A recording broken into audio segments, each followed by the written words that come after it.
evening guys. Kita ko sa inyo guys dito. Malakas ang ulan guys sa Metro Manila guys. Malakas ang ulan guys. Ako'y nagpapasalamat sa Diyos na umulan guys. Para mabuwasan. Sobrang init.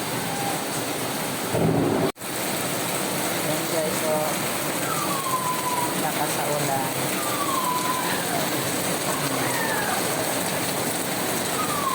Salamat sa Diyos. Umulan na dito. Ako kung pagtag-araw guys, mahaba ng panahon na tag-araw, ako'y mag-alala guys kasi naisip ko ang mga magsasaka kailangan sila ng ulan. Kaya ako ang kalapananin.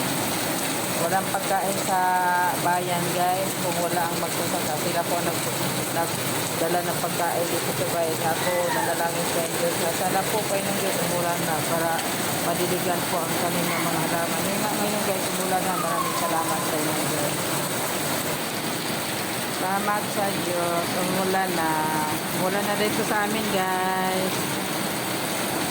Wala na sa Metro Manila. Nakasaulan. Ay sana ang sobrang init ng araw. Saka guys, madiligan ang mahalaman sa magsasaka. Salamat po kayong Diyos. Umulan na. Lakas ng ulan guys. Oh. Ulan na. Ito guys, ipakita ko sa inyo guys na umulan na dito sa Metro Manila.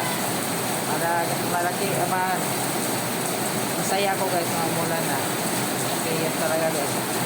Ilang buwan na hindi umulan dito. Ako'y nag-alala na hindi lang para sa sarili na sobrang init ang panahon.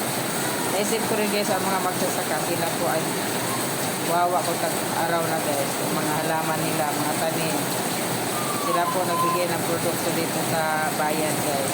Walang magsasaka, walang kakainin ang mga tao dito sa bayan guys. So sila talaga ang nagsikap. Kailangan din nila po ang ulan. Thank you guys for watching guys. Kalimutan guys i-click and subscribe at click the notification bell icon all para